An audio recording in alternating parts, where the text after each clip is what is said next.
Hello friends, ಇವತ್ತು ನಾನು ನಿಮಗೆ ಸಿಕ್ಕಲ್ ಸೆಲ್ ಡಿಸೀಸ್ ಬಗ್ಗೆ ತಿಳಿಸೋದಕ್ಕೆ ಹೋಗ್ತಾ ಇದ್ದೀನಿ. ನನ್ನ ಹಿಂದಿನ ವಿಡಿಯೋ ಬಂದುಬಿಟ್ಟು ಥ್ಯಾಲಸೇಮಿಯಾ, ಅದು ಕೂಡ ಹೆರಿಡಿಟರಿ ಬ್ಲಡ್ ಡಿಸಾರ್ಡರ್ ಬಗ್ಗೆ ಆಗಿತ್ತು. ನಿಮಗೇನಾದರೂ ಆ ವಿಡಿಯೋನ ನೋಡಬೇಕು ಅನಿಸಿದ್ರೆ ನಾನು ಡಿಸ್ಕ್ರಿಪ್ಷನಲ್ಲಿ ಲಿಂಕ್ನ ಹಾಕಿರ್ತೀನಿ, ಹೋಗಿ ಅಲ್ಲಿ ನೋಡಿ. ಈಗ ಸಿಕ್ಕಲ್ ಸಿಕ್ಕಲ್ ಸೆಲ್ ಅನೆಮಿಯಾ ಅಂತಲೇ ಹೇಳ್ಬೋದು, ಇಲ್ಲ ಡಿಸೀಸ್ ಅಂತ ಹೇಳ್ಬೋದು. ಇದು ಕೂಡ ಒಂದು ಬ್ಲಡ್ ಡಿಸಾರ್ಡರ್ ಆಗಿದೆ.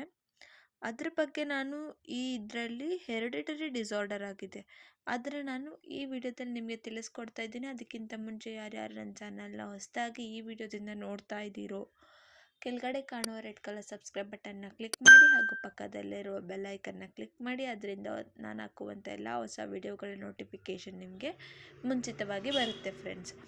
ಈಗ ಸಿಕ್ಕಲ್ ಸೆಲ್ ಅಂದರೆ ಏನು? ಇವಾಗ ನಾರ್ಮಲ್ ರೆಡ್ ಬ್ಲಡ್ ಸೆಲ್ ಬಂದು ಸಿಕ್ಕಲ್ ಶೇಪ್ ಆಗುವಂಥದ್ದು, ಅದನ್ನು ನಾನು ಈ ವಿಡಿಯೋದಲ್ಲಿ ತಿಳಿಸ್ಕೊಡ್ತೀನಿ ನೋಡಿ. ಸಿಕ್ಕಲ್ ಸೆಲ್ ಅನೆಮಿಯಾ ಅಂದರೆ it is an inherited red blood cell disorder.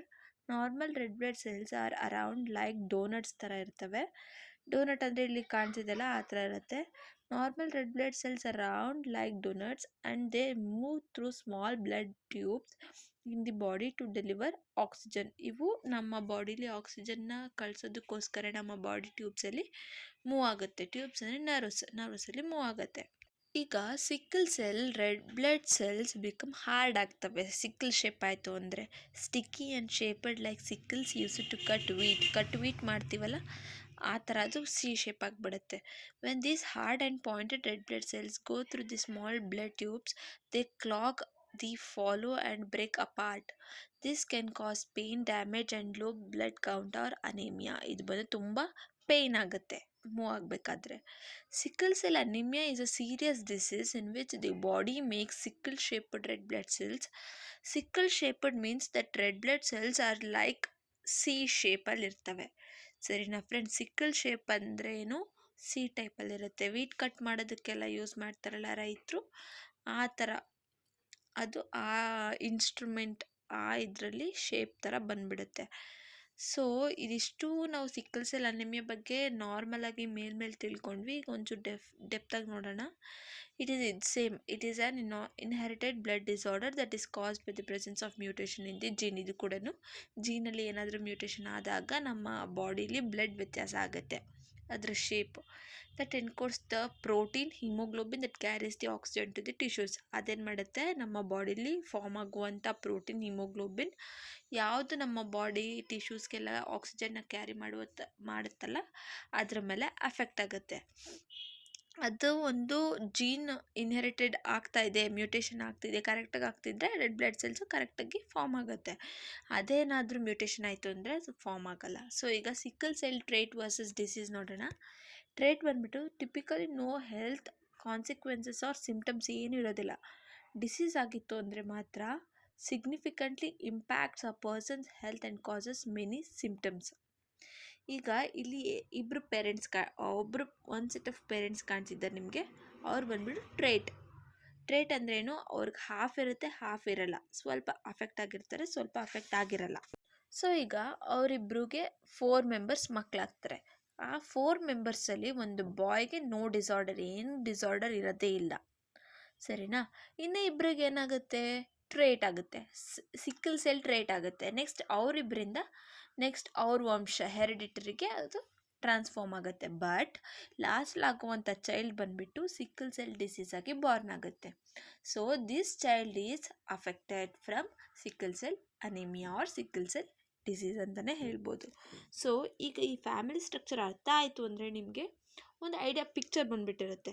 ಈ ಥರನೇ ಅದು ಹೆರಿಡಿಟರಿಯಿಂದ ಟ್ರಾನ್ಸ್ಫಾರ್ಮ್ ಆಗುವಂಥದ್ದು ಅಂತ. ಸೊ ಇಲ್ಲಿ ನೀವು ಫಿಗರಲ್ಲಿ ನೋಡ್ಬೋದು. ಈಗ ಪ್ಯಾಥೋಫಿಸಿಯಾಲಜಿನ ನೋಡಿದ್ರೆ ಲಾಸ್ ಆಫ್ ಆಕ್ಸಿಜನ್ ಆದಾಗ ಏನಾಗುತ್ತೆ, polymers are rigid rods leading to sickle shape lead ಆಗುತ್ತೆ. RBC ಸ್ಟಿಕ್ ಟು ಬ್ಲಡ್ ಸೆಲ್ಸ್ಗೆ ಅದು ಸ್ಟಿಕ್ ಆಗೋದಕ್ಕೆ ಟ್ರೈ ಆಗುತ್ತೆ, ಯಾಕಂದರೆ ಅದರಲ್ಲಿ ಯಾವುದೇ ಥರದ ಶೇಪ್ ಇರೋದಿಲ್ಲ, ಅದು ಸಿಕ್ಕಲ್ ಶೇಪ್ ಆಗಿಬಿಟ್ಟಿರುತ್ತೆ. ಸೊ ಸ್ಟಿಕ್ ಆಗುತ್ತೆ. ಸ್ಟ್ಯಾಟಸ್ ಹೈಪಾಕ್ಸಿಯಾ, ಪೇನ್ ಆಗುತ್ತೆ ಜಾಸ್ತಿ. ಇದಾದಮೇಲೆ ಸಿಂಪ್ಟಮ್ಸ್ ನೋಡೋದಾದರೆ ಅವ್ರಿಗೆ accelerated, it's the closest planet to the sun and the smallest. Fatigue, ಸುಸ್ತಾಗುವಂಥದ್ದು.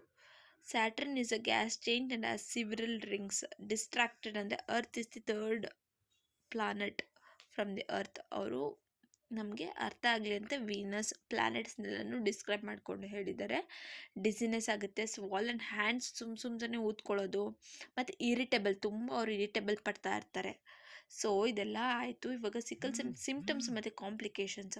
Symptoms ಏನೇನು? ಫೆಟಿಗ್ಯೂ, ಶಾರ್ಟ್ನೆಸ್ ಆಫ್ ಬ್ರೀತ್ ಆಗುತ್ತೆ. ಯಾಕಂದರೆ ಸಿಕ್ಕಲ್ ಶೇಪ್ ಆಗಿರುತ್ತೆ, ಬ್ಲಡ್ ಸೆಲ್ಸ್ ಮೂವ್ ಆಗ್ತಿರಲ್ಲ, ಎಲ್ಲನೂ ಹೋಗಿ ವಾಲ್ಸ್ಗೆ ವೆಸಲ್ಸ್ಗೆ ಸ್ಟಿಕ್ ಆಗ್ತಾ ಇರುತ್ತೆ. ಅವಾಗ ಏನಾಗುತ್ತೆ? ಬ್ರೆತ್ನೆಸ್ ಕಮ್ಮಿ ಆಗುತ್ತೆ. ಮತ್ತು ಫ್ರೀಕ್ವೆಂಟ್ಲಿ ಕಾಫ್ ಮಾಡ್ತಾನೆ ಇರ್ತಾರೆ ಹತ್ತತ್ರ ಸ್ವಲ್ಪತ್ತೆ. ಆಮೇಲೆ ಎಲ್ಲೋವಿಂಗ್ ಆಫ್ ಸ್ಕಿನ್, ಅದೇನಾಗುತ್ತೆ? ಜಾಂಡಿಸ್ಗೆ ಟರ್ನ್ ಆಗ್ಬೋದು. ಪೀರಿಯಾಡಿಕ್ ಎಪಿಸೋಡ್ಸ್ ಆಫ್ ಪೇನ್, ಸ್ವಲ್ಪ ದಿನ ಬಿಟ್ಟು ಪೇನ್ ಬರ್ತಾನೆ ಇರುತ್ತೆ.